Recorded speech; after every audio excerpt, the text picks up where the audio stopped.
기숙사 적응 문제로 교내 상담실에서 상담을 받던 학생이 갑자기 자살을 기도하는 사건이 발생했습니다. 이후 상담교사와 학생 학부모가 서로를 고소하는 사태로까지 번졌는데 교육청은 나몰라라 하고 있습니다. 이돈욱 기자입니다. 울산의 한 마이스터 고등학교에 다니는 김모양이 자살을 기도한 건 지난 6월. 전라북도 군산에서 진학을 한 뒤 기숙사 생활에 적응하지 못해 교내 상담실을 통해 상담을 받는 과정이었습니다. 김양의 어머니는 상담 과정에 문제가 있었다고 주장합니다. 상담교사가 상담이 시작되자마자 정신과 치료와 우울증 약 복용을 유도하고 중학생 시절 따돌림을 당했다는 등의 허위 상담을 하고 이를 동급생에게 알려 김양이 심적 부담을 이기지 못했다는 겁니다. 그러니까 마음에 힘든 하나의 문제가 있는 거를 누군가 어른에게, 믿을 만한 어른에게 담임보다 더 믿을 만하니까 상담실 가는 거잖아요. 그래서 믿고 얘기했는데 그걸 애들한테 다 유포해. 반면 상담교사는 상담 과정에는 아무 문제가 없었다며 오히려 김양 어머니를 고소해 결국 법정 분쟁으로까지 번졌습니다. 문제가 커지자 교육청이 감사에 착수했지만 교사와 학생의 상반된 주장 속에서 정확한 사실관계조차 확인하지 못하고 있습니다. 상담 내용을 다른 학생에게 알린 사실은 학교폭력위원회를 통해 확인했지만 교사와 학생이 1대1로 진행하는 상담 과정을 속속들이 알기 어렵다는 겁니다. 학부모가 좋아하는 상담이 잘못됐다. 이거는 지금 판단 못하고 우리가 일단 확인된 부분, 상담 내용이 좀 유출되는 거, 그런 거는 상담 내용의 진위를 상담교사 외에는 누구도 확인할 수 없는 현재의 상담 제도로는 또다시 이런 일이 생길 수 있다는 지적이 나오고 있습니다. MBC 뉴스 이돈욱입니다. 뉴스는 너무 짧게 나와서 제가 우리 아이 얘기를 다 할 수 없는 관계로 덧붙여서 이야기하고 싶은 부분이 있어서 이렇게 다시 촬영을 합니다.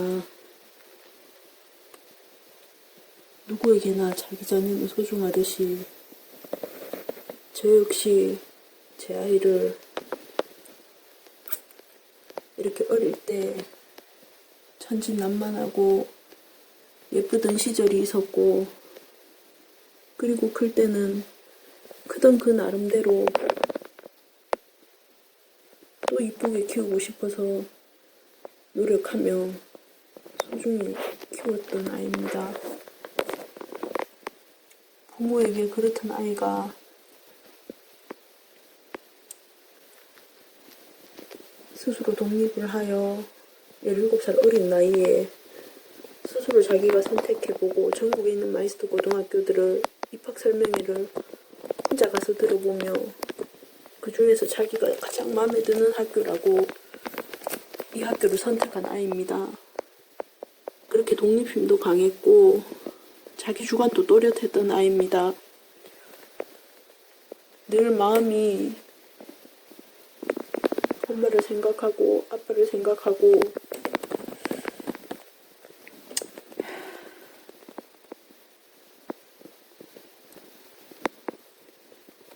그래서 조금이라도 자기가 스스로 선택한 그것이 부모에게도 도움이 될 수 있기를 바라는 마음에 우리 아이는 그렇게 선택해서 갔던 학교입니다.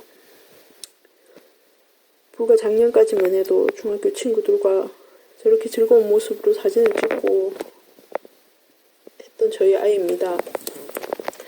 하지만 이 학교 상담사를 통해서 처음 기숙사 적응 문제로 학교에서 힘들어서 연락이 왔을 때 저는 정말 그 상담사가 하는 모든 말이 옳다고 생각했습니다. 상담사가 거짓말을 하거나 상담사가 저에게 그렇게 할 거라고는 생각도 하지 않았기 때문입니다. 우리 아이 생활에 아무 문제가 없었다는 것은 중학교 선생님들 평가서를 통해서도 보시다시피 중학교 수업을 가르친 선생님들이 이렇게 다 평가서를 써주었습니다. 학업 성적이 우수하였으며 적극적으로 발표하고 필기하며 수업에 성실히 임하는 학생이었습니다. 자신의 반뿐 아니라 다른 반 아이들과도 사이좋게 인간관계를 유지하였습니다. 다른 사람을 그 사람의 입장에서 아껴주는 따뜻한 마음을 가지고 있고 반에 소외된 아이를 잘 챙기는 자상함도 가지고 있어 매우 원만한 인간관계를 형성하였습니다. 지각결색 조퇴를 하지 않았고 시키지 않아도 복도에 떨어진 휴지를 줍고 다른 반에 놀러가서 그 반 친구들을 도와 교실 청소를 하는 등 봉사심이 강하고 이해심이 풍부한 학생으로 항상 웃는 얼굴로 밝게 생활하며 선생님의 일도 잘 도와주는 성실하고 똑똑한 학생이었습니다.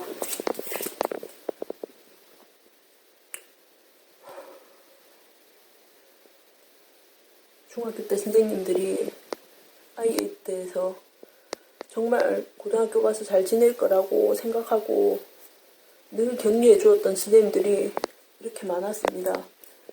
그리고 아이의 생활 태도에 대해서 중학교에 3년 동안 가르쳤던 선생님들이 이렇게 평가해 주었습니다. 초등학교 때부터 중학교 3학년까지 가르친 과외 공부방 선생님도 아이에 대해서 너무나도 잘 알고 있는 선생님도 평가해 주었습니다.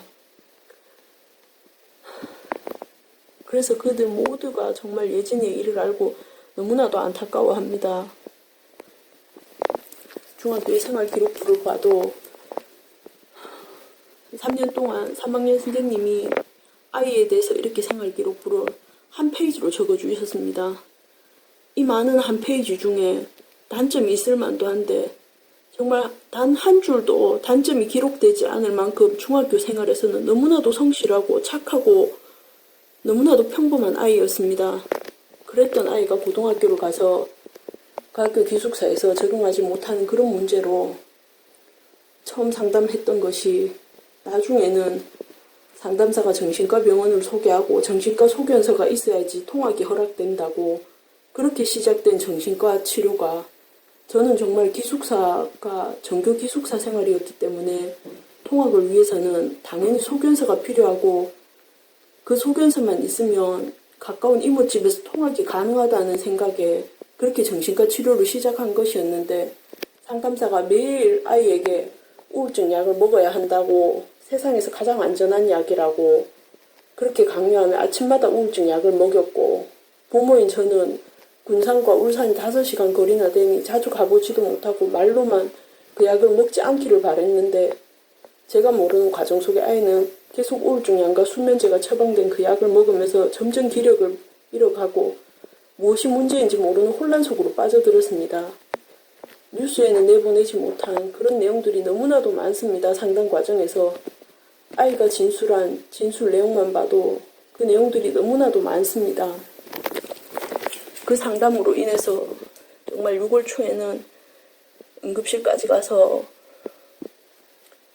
위험한 상황까지 가서 자살 시도까지 했으며 그 외에도 군산에서 6월 이후에 학교를 다니지 못한 채 집에 와 있으면서 이렇게 많은 병원을 다니며 정말 아이가 왜 아픈지도 어디가 아픈지도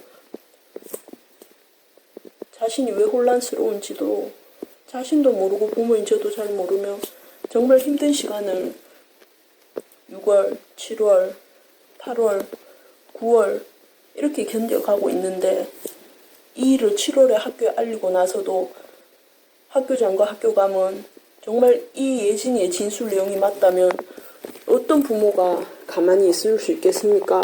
첫날 그렇게 말했고 그 상담사도 첫날 예진이가 쓴 그동안에 상담받은 진술을 보고 어머니가 그만두라면 그만두고 정근 가라면 가겠습니다 해놓고 그 다음날 학교에 가보니 그 상담사는 바로 자기 친척 변호사를 데리고 왔습니다. 그리고부터는 태도가 돌변해서 자기는 상담 사실을 유포한 적이 없다. 예진이 진술에 대해서는 CCTV가 없고 녹취가 없으므로 전면 부인으로 들어갔습니다. 그리고 지금 종국에는 저를 고발하고 민사 형사로 다 고발한 상태로 사건이 이렇게 길어졌습니다.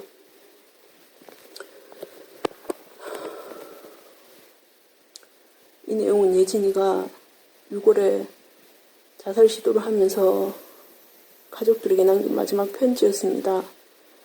정말 이 편지를 다시 볼 때마다 아이가 정말 벼랑 끝에서 어떤 심정으로 밀려갔을지 어떤 마음으로 이 글을 적었을지 정말 다시는 펴보고 싶지 않은 그런 편지입니다. 17살짜리가 남겨야 할 그럴 편지가 아닌데 동생에게, 아빠에게, 엄마에게 아이가 이렇게까지 혼란 속에서 스스로 생을 마감해야 되겠다고 이런 편지를 쓸 때 그 마음이 어땠을까? 정말 겪어보지 않은 부모들은 알 수 없는 그런 심정입니다. 이 상담사의 기행은 그 뉴스 한 토막에 나오기에는 너무나도 많은 일이 있었습니다. 그 내용을 정말 그 짧은 방송에 다 내보낼 수 없었다는 것이 너무 아쉬웠고, 그리고 정말 이 문제를 개인이 학교라는 기관과 학교를 통해서도 해결이 안 되어서 그것을 교육청을 통해서도 알리고자 했으나 그렇게 큰 기관들은 정말 아픔을 겪은 아이와 학부모의 편이 아니었습니다. 오히려 학교 찾아오는 부모를 업무방해로 고소하고, 교육청 또한 이 문제 해결을 위해서 찾아가는 부모를 업무방해로 고소하고, 그런 지경에까지 이르렀습니다. 7월 14일에 이 일을 학교에 처음 알리고 지금 벌써 4개월이 훌쩍 지났습니다. 그러나 저희는 아직 그 상담사에게 사과 한마디 받지 못했고, 받은 것은 오히려 고소밖에 없습니다. 저는 정말 이 상담사가 다음 학교에, 다른 학교에 또 간다면 너무나도 큰 문제가 예비되어 있는 문제라고 생각합니다. 상처받은 아이들이 상담실에 오는 것이고, 누구에게도 말할 수 없는 비밀을 가진 아이들이 그것을 치유하고 싶어서 오는 곳이 상담실인데, 그런 내용이, 상담했던 내용들이 아이들에게 다 알려지고 유포가 되고, 그것도 아이가 하지 않은 말까지 거짓으로 유포가 되고, 그것을 알게 된 아이의 상처는 벼랑 끝에 설 수밖에 없습니다. 부모에게까지 아이가 하지 않은 말로 알려서 부모에게 심적 충격을 주는 것은 물론이고, 일이 이 지경이 되어 있는 상태에서도 교육기관이라는 그런 교육기관들도 오히려 아이를 위해서 해결해 주기는커녕 시간만 끌며 기다리러가만 하며, 벌써 4개월을 넘는 시간을 기다린 부모에게 또 기다리라, 또 기다리라. 정말 이것이 대한민국의 현실일까요? 가장 순수하고 깨끗해야 되고, 가장 청렴해야 되고, 아이들을 위해서 존재해야 되는 학교와 교육청이 이래서는 안 된다고 생각합니다.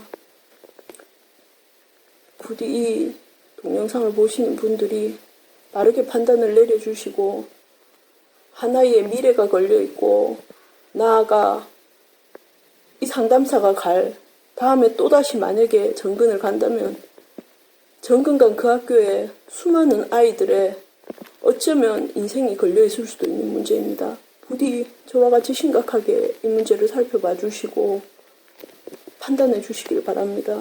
판단해야 할 교육기관들이 판단하고 있지 못하니 정말 저와 같은 부모의 심정을 가진 분들이 판단해 주시길 바라는 마음으로 이 영상을 촬영합니다. 긴 시간 봐주신 분들에게 감사드립니다.